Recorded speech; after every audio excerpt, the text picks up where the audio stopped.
En zodoende ben ik met mevrouw Daisy Koffie in aanraking gekomen. Ik heb haar ook gezegd van ja, we moeten wat doen aan het dierenprobleem. En dat vond zij ook. Kijk, M21 staat natuurlijk voor de burger. Natuurlijk, de burger is nummer 1. Maar ook zij vindt dat de dieren ook rechten hebben.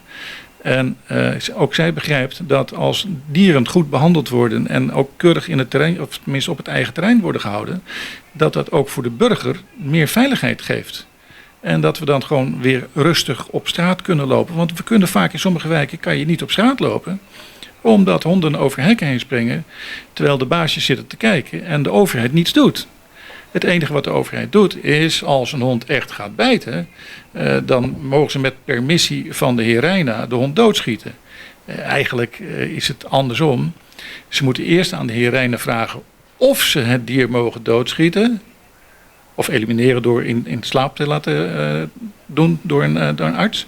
Maar de praktijk is dat meestal de dieren eerst doodgeschoten worden en dat het naderhand gemeld wordt bij de heer Reina. Want dat zijn dan de regels volgens de wetgeving die er is vanaf 1998. En nogmaals, het is een wet van 1998, 24, bijna 25 jaar oud. We hebben wetgeving. En waarom hebben we wetgeving? Omdat we met z'n allen ons daaraan moeten houden. En in dit geval is de overheid heeft verzaakt om de burger erop te attenderen elke keer van joh, uw hond loopt buiten, dat mag niet. En dat heeft ze al 25 jaar verzaakt. En ja, het bijkomende probleem is als een hond losloopt op straat. Ja, je weet allemaal hoe dat gaat. En dan krijg je een zwanger hondje terug door een ander hondje wat ook losloopt. Dus we hebben ook nog een keer een overschot aan honden.